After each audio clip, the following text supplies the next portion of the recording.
You're watching The Blaze. Truth lives here.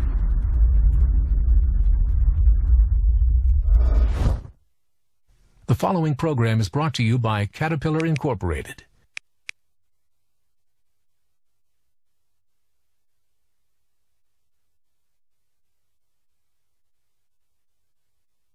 How's it going? Mike Rowe here.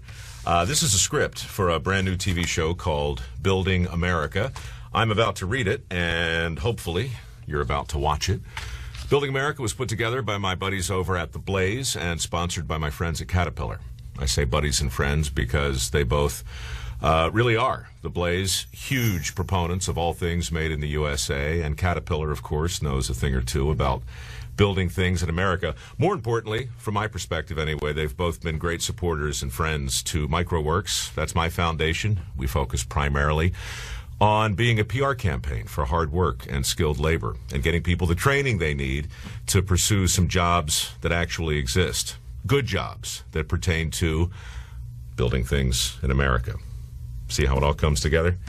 Anyhow, having said all that,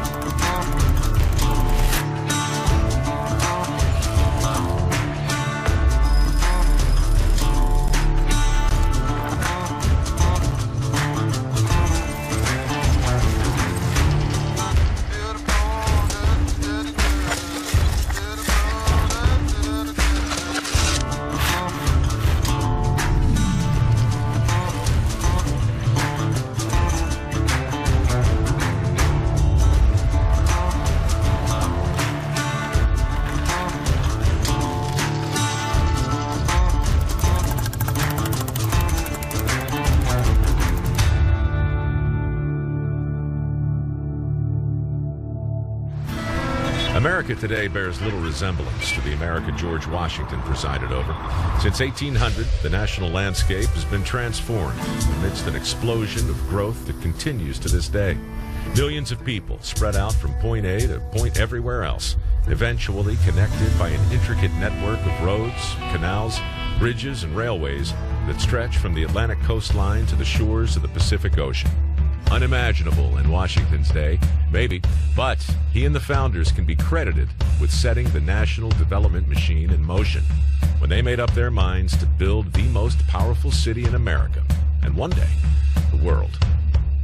There was always a sort of the idea that we needed to have something that would establish us and put the United States on the same rank with Europe. In other words, a great city. And so a site was selected, of course, guess by who? George Washington, on what is really sort of a mud flats. And Washington selected as the man to do the design of it, Major Pierre Charles L'Enfant. And to build it, well, they brought in a variety of different individuals. There were enslaved labor there. Of course, they were free. There were a lot of horses, a lot of mules, and basically constructed the city from embryo.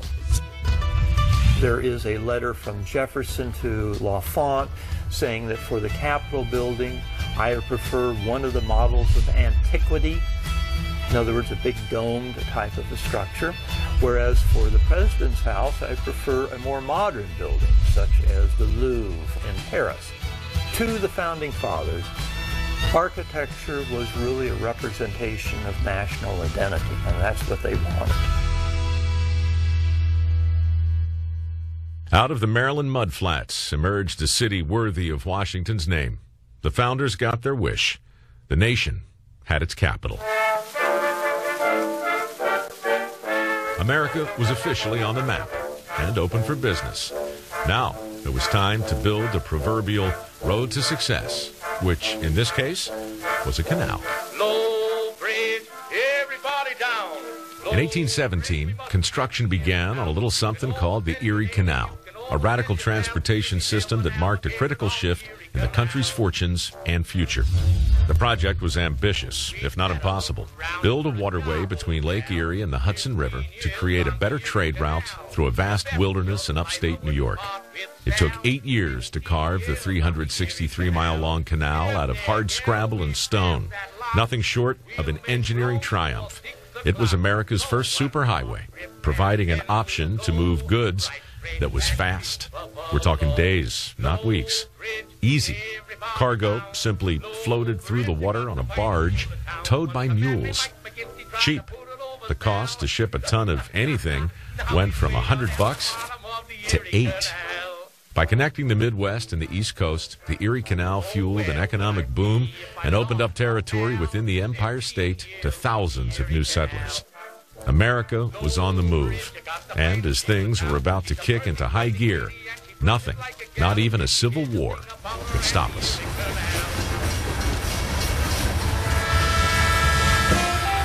The year was 1863, and America was a nation divided. Against the backdrop of the bloody Civil War, the federal government tasked two companies to do what was considered impossible: build a railroad through nearly 2,000 miles of rugged, untouched western terrain. The goal? Connect a then isolated California to the rest of the country. At the time that the railroad was built, California was more than 1,000 miles away from the rest of the United States, so it might as well have been a trip to Hawaii.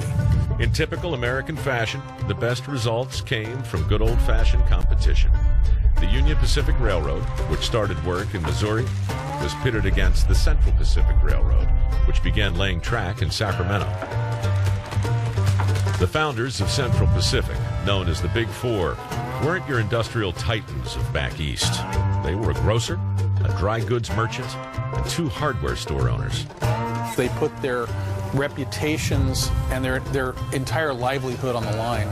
And they did something that no one else ever thought of doing.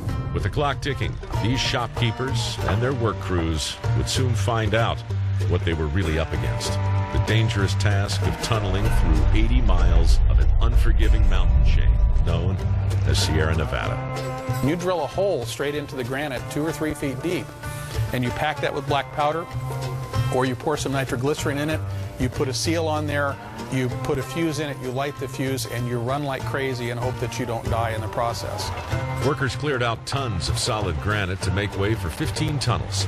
But the most difficult challenge came at Donner Pass, with an elevation of just over 7,000 feet.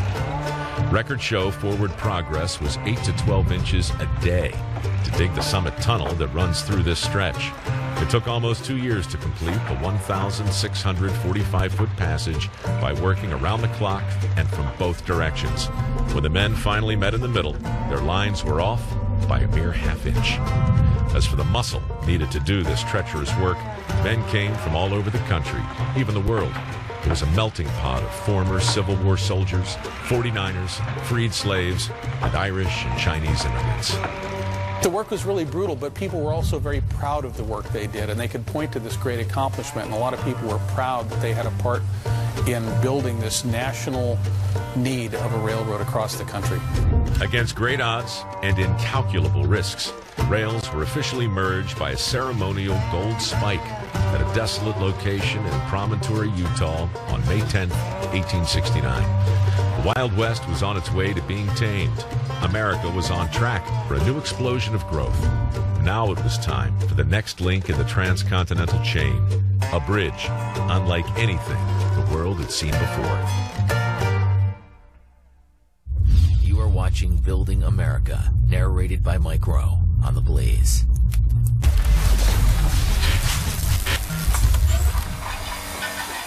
Today we're more connected than ever before. We got our smartphones, we got our Facebooks and our Twitters and our Pinterests and our Instagrams, and we got people broadcasting their thoughts and ideas from every imaginable kind of microphone and every conceivable type of broadcast facility. But we really don't understand that in so many cases the people doing the talking have become profoundly disconnected from the subject at hand. And of course the subject at hand is work, our country's relationship with it, and if that titillates you in any small way, go to profoundlydisconnected.com for this and other metaphors, and perhaps some solutions on how to close the country's skills gap, save manufacturing as we know it, reinvigorate the trades, and rebuild the infrastructure, that sort of thing. Profoundlydisconnected.com.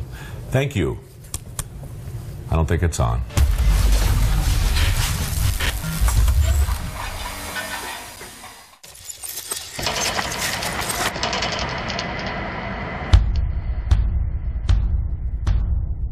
The Brooklyn Bridge, when it was completed in 1883, was certainly one of the great accomplishments of this country. The Great Brooklyn Bridge. At the time, the largest suspension bridge in the world, more than a mile long, twice the size of any other. Its two main towers soared over New York's East River, taller than any building on the entire North American continent. The impact of building the Brooklyn Bridge was enormous. It connected two major cities. When the bridge opened, Brooklyn was the third largest city in the United States, behind New York and Philadelphia. The idea for a bridge between Manhattan and Brooklyn had been debated by politicians for decades, but the challenges seemed insurmountable. Rough currents in the East River, no usable electricity, underwater construction, primitive at best, and the less than encouraging statistic that 1 in 4 bridges built at the time collapsed. The technology back in those days was certainly nowhere close to what we have today. There was steam power, there were steam engines, there was hydropower using the force of water, there was manpower. That was it. Conventional wisdom said, this bridge, not going to happen. Enter renowned engineer John Roebling, who in 3 months solved the problems that stumped the best and brightest for years. His hand-drawn plans were described as mathematical and spiritual, design perfection. The East River Bridge promised to be his crowning achievement, a masterpiece on the world's greatest stage, but one he would never live to see. John Roebling, unfortunately, died before the actual construction really began. He had an accident. A boat, a ferry, was docking, bumped into the pier, loosened some pilings, and one of these pilings hit his leg, and he fell and he got injured. An infection set in, and eventually the infection spread, and it killed him. Suddenly, the monumental project was doomed before it even began, until another engineer stepped in to save the day. John Roebling's 32-year-old son and partner, Washington.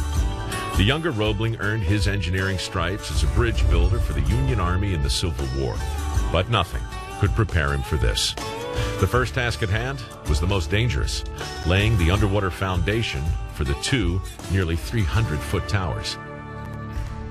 To accomplish this, 2 massive wood and steel boxes, called caissons, were sunk to the bottom of the riverbed. Compressed air was pumped in, creating a semi-dry workspace. Using a series of airlocks, laborers, known as sandhogs, were lowered down into the caissons. Their goal? To dig down into the riverbed and eventually reach bedrock. No easy task on the Manhattan side of the bridge. The caissons rested at 78 feet underwater, which led to the next major obstacle, decompression sickness. One of the people who got hurt during the construction in the caissons was Washington Roebling himself. And he suffered from Caisson's disease, otherwise known as the bends. Washington Roebling never returned to the construction site, but, confined to his sickbed, dictated instructions to his most trusted confidant, an unlikely replacement, his wife, Emily. At a time when women stayed at home in the kitchen, cooking, taking care of the children, sewing, and so on, Emily took over the day-to-day runnings of the bridge. And the workers on the bridge, who were all male, all the engineers, took their instructions from Emily Warren Roebling. Even under Emily's careful direction, it took millions of dollars and the better part of a decade to complete the towers. But their awe-inspiring sight kept tempers and complaints about the ballooning budget to a minimum. And the best was about to come. Strand by strand, 8-gauge wire, 14,400 miles of it was pulled across the span to create the visually stunning display that to this day has people staring in wonderment. Emily Roebling was the first person to cross the Brooklyn Bridge, riding triumphantly in an open carriage. The city shut down. Fireworks lit up the sky. It was the greatest celebration New York had ever seen. Americans believed they could accomplish anything, and the rest of the world took notice. Now it was time to prove we could do it bigger, better, faster, and higher. The sky was literally the limit.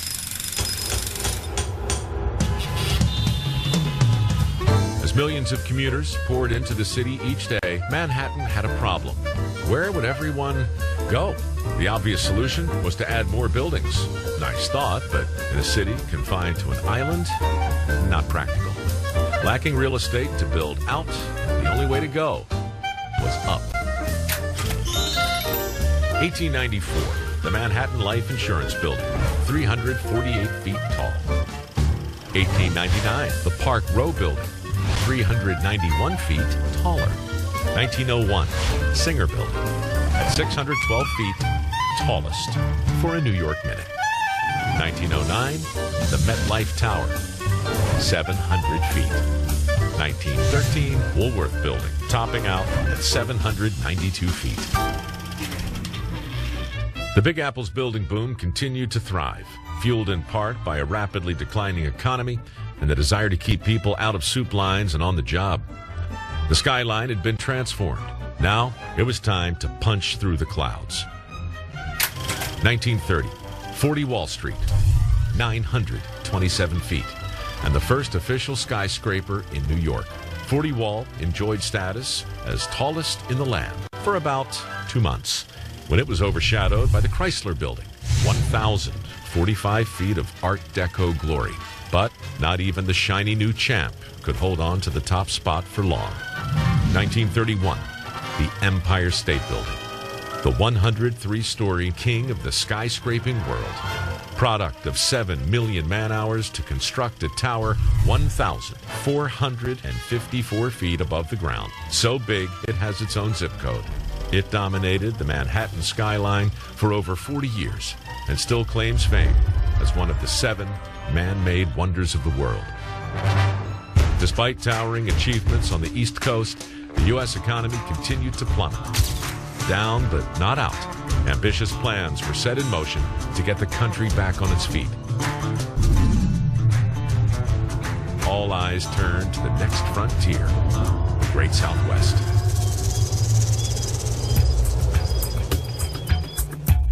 As the southwestern portion of the U.S. was being developed, a new logistical challenge emerged: how to bring water, power, and people to this area of untamed desert. The government's answer? Harness the mighty Colorado River. How could they do that? By building the biggest, strongest, most technologically advanced dam the world had ever seen, right smack in the middle of the Mojave Desert, which turned out to be obstacle number 1. Hoover Dam was located in one of the most inhospitable sites in the continental United States. It was in the middle of absolutely nowhere with very little vegetation. There were really no roads. The nearest electrical power was 260-odd miles away in San Bernardino, California. Still in the depths of the Great Depression, the project became a symbol of hope for America. And even though the start of construction was at least a year away, people from all over the U.S., eager to work, just started showing up. With nowhere to go, they congregated in a makeshift shanty town. They called it Ragtown. Workers in Ragtown had to deal with deplorable conditions: heat, lack of sanitation, no shelter, no refrigeration. They were camped out underneath cars, tents if they were lucky. They had the sites, they had the workforce, but who would actually build the colossal dam? The stakes were high. Fear of failure and financial ruin prevented many companies from even pursuing the project. So, in an unprecedented move, 6 major construction firms joined forces to win the massive government contract. They were given just 7 years to complete the project, and a warning: heavy fines would be imposed for each day they ran past the deadline. So began a race against time in a non-stop effort to do the impossible. The workforce was there all the time. You were on for 7 days, and you had your shifts that were 8-hour shifts, but it went all year round. The 6 companies did have one big thing going their way: the eager and seemingly endless workforce. They were willing to put up with just about anything for a paycheck. It was hot. It's a desert. During the summer, down in the bottom of the canyon, temperatures could be 130 degrees. But for many people, this was an opportunity. They had nothing else. You had drillers, you had miners. The most amazing is a daredevil called a high scaler who ties himself on the top of the canyon, swings himself over the ledge with a jackhammer, breaking down the loose rock in order to get to the solid foundation of the canyon.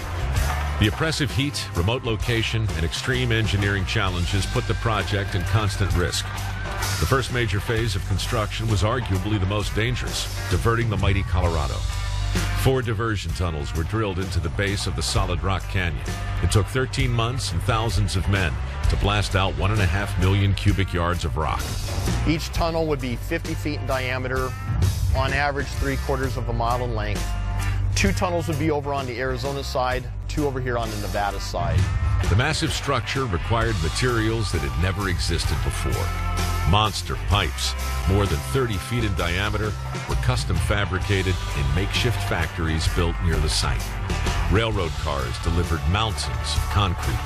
A unique aerial pulley system lowered the mixture into place. Each bucket held 16 tons. Times that by about 5 million, and Hoover Dam starts to rise. Generators and massive hydroelectric units were built right in its center. If all the generators that were in place at Hoover Dam had been put online when it was dedicated in 1935, Hoover Dam would have provided 1/4 of all the electrical power for the entire United States. The world had never seen anything like it. Just look at some of the numbers. The dam is as high as a 60-story building, and at its base, as thick as 2 football fields. It can withstand up to 45,000 pounds of water pressure per cubic square foot. The amount of concrete used in the construction is enough to pave a road from New York to San Francisco. Even more impressive, the fact that the project literally paid for itself. Hoover Dam remains one of the country's largest hydroelectric power plants, generating clean, renewable energy for several western states. It even powers a good portion of the neon lights on the Las Vegas Strip. Right from the start, the dam was an instant attraction. People from all over the world came to see the modern marvel in the Arizona-Nevada desert. It became a symbol of the power and ingenuity of American industry and a tribute to the work of the 21,000 men that helped build it. More of Building America when we come back. Next stop, California.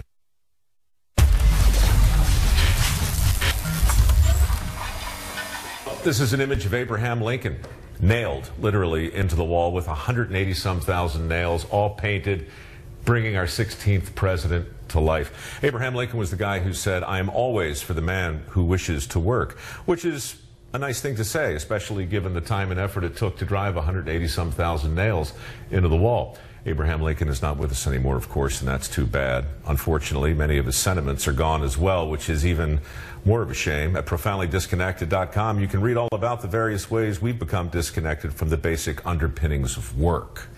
Profoundlydisconnected.com. Nailed it.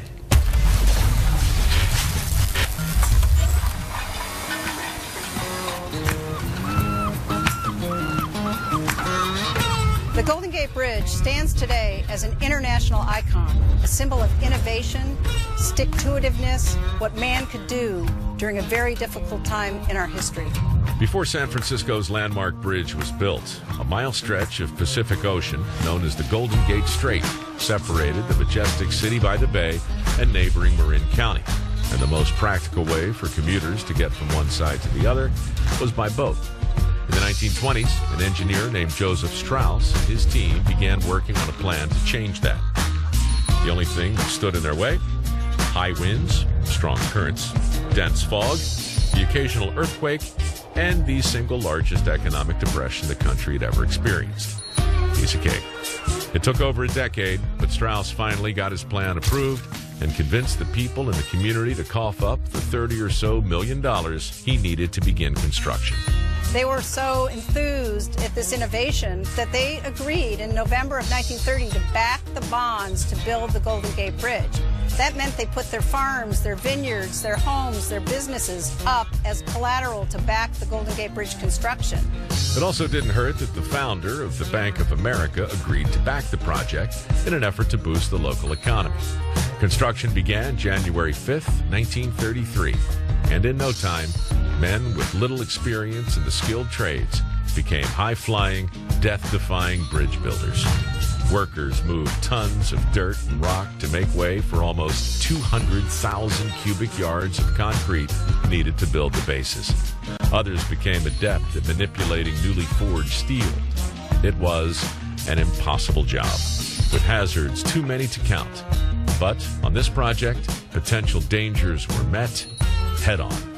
Strauss was the man that implemented a number of safety measures for the first time on a major construction project in this country. Hard hats, safety nets, special cream for the wind, pills for the dizziness. He really took to heart the safety measures, and it saved a tremendous number of lives. While 11 men did perish, those nets prevented another 19 from plummeting to their deaths, earning each one membership into the exclusive fraternity known as the Halfway to Hell Club. What the engineers dreamed up and workers then built was nothing short of a miracle. The foundations are earthquake-proof, dug deep into the bedrock to support the giant, almost 900,000 tons of steel. A staggering 1.2 million rivets were hammered into each tower, which in turn support the two main cables. Cables that are 36 inches in diameter, and inside each of those, 80,000 miles of wire, enough to crisscross the country 13 times. As a finishing touch to the stylish Art Deco design, the bridge was painted a now famous international orange, deemed a perfect complement to the surrounding landscape. In 1937, the impressive span was completed and opened amidst massive fanfare. Over 200,000 people showed up to walk across the improbable structure, forged out of Pennsylvania steel and the sweat of determined men. The men that built the Golden Gate Bridge had hearts as big as the Golden Gate Bridge and pride as tall as the Golden Gate Bridge towers. They were an incredible group of men that were so thankful to have a job, to feed their families, to be able to build what became an international icon. It's the bridge built by the people, for the people. The Golden Gate Bridge, Erie Canal, Hoover Dam, just a few of the iconic structures that stand in lasting tribute to the American workforce. Thousands upon thousands of men and women who literally moved the earth, laid the bricks, and raised the roofs to build a country that remains a benchmark for the world. And guess what? We're still in the process of building America. Nowhere is that more evident than the latest shining example of the country's ability to overcome the odds, standing a symbolic 1,776 feet above ground zero. One World Trade Center is the physical embodiment of American will, a source of national pride.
And that concludes this episode of Building America. I say this episode as though there are going to be more episodes. I hope there are more episodes.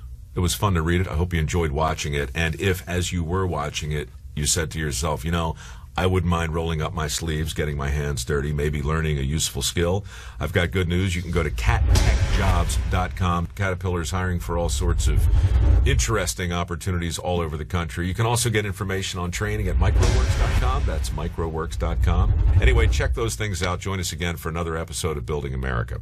Thanks for watching.